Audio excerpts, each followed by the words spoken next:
Ever wondered how America managed to buy Alaska for less than the price of a fancy coffee? It sounds almost unbelievable, right? Today, Alaska is known for its breathtaking landscapes, vast wilderness, and incredible natural resources. But back in the 19th century, it was the subject of one of the most surprising real estate deals in history. So how did this frosty land end up in American hands for just $7.2 million? Let's unravel the story behind this chilly transaction and see why Russia was so eager to part with such a massive piece of territory. Let's crack open this frosty deal. In the early 1800s, Russia was a major player on the world stage, and Alaska was one of its farthest outposts. The Russian Empire had claimed Alaska in the 18th century, sending explorers and fur traders across the Bering Strait. For a while, the region was a valuable asset, especially for its fur trade, which brought in profits from luxurious pelts like sea otter and beaver. Russian settlements dotted the rugged coastline, and the empire dreamed of expanding its influence in North America. But the reality of Alaska was much harsher than the dream. The territory was incredibly remote, separated from the Russian heartland by thousands of miles of icy ocean.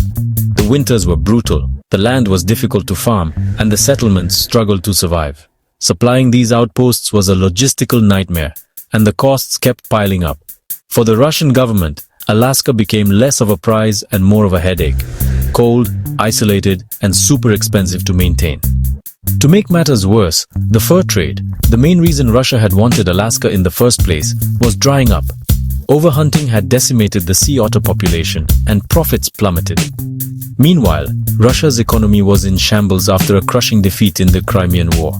The war had drained the treasury, exposed weaknesses in the Russian military, and left the empire desperate for cash. Alaska, once seen as a valuable asset, now looked like a financial burden that Russia could no longer afford. But there was another problem looming on the horizon: Britain.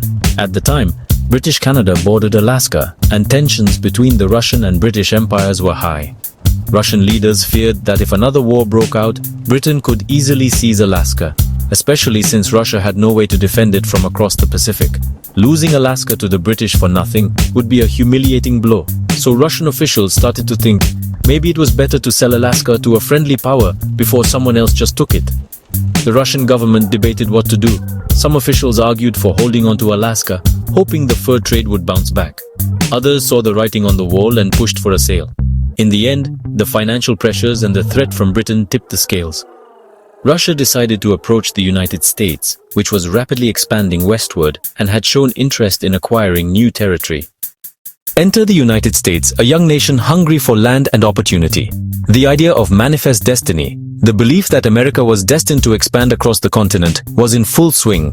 American politicians and businessmen saw Alaska as a chance to extend their reach, tap into new resources, and keep the British at bay. When Russian diplomats quietly offered to sell Alaska, the US government was intrigued. Secretary of State William Seward was especially enthusiastic. He believed Alaska could be a valuable addition to the country, even if most Americans thought it was just a frozen wasteland. After months of secret negotiations, Seward struck a deal with the Russian ambassador. The price? $7.20 million, about 2 cents an acre for a territory twice the size of Texas. On March 30th, 1867, the treaty was signed, and the United States officially agreed to buy Alaska. But not everyone was impressed. When news of the deal broke, the American public and the press were quick to mock it.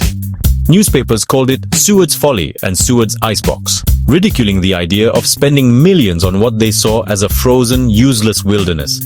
Critics argued that the money could have been better spent elsewhere, and some even suspected Seward of corruption.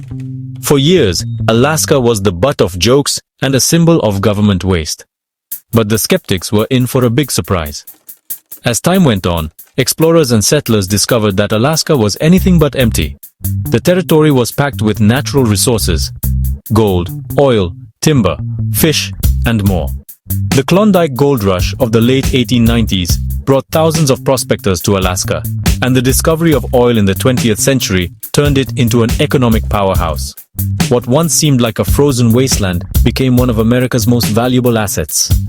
In the end, Russia got the quick cash it desperately needed, and the United States got a literal gold mine. The purchase of Alaska turned out to be one of the best bargains in history, transforming America's fortunes and reshaping the map of North America. Today, Alaska is celebrated for its stunning beauty, rich culture, and vital role in the nation's economy. So the next time you hear someone say that buying Alaska was a mistake, remember the real story. What seemed like a risky gamble turned out to be a stroke of genius. The $7.2 million mistake became a symbol of American ambition and vision. Alaska's wild landscapes, abundant resources, and unique history continue to shape the country to this day. If you love wild stories from history and want to learn more about the deals that changed the world, hit like, subscribe, and join us for more adventures. Who knows what other mysteries are waiting to be uncovered? Stay curious and keep exploring.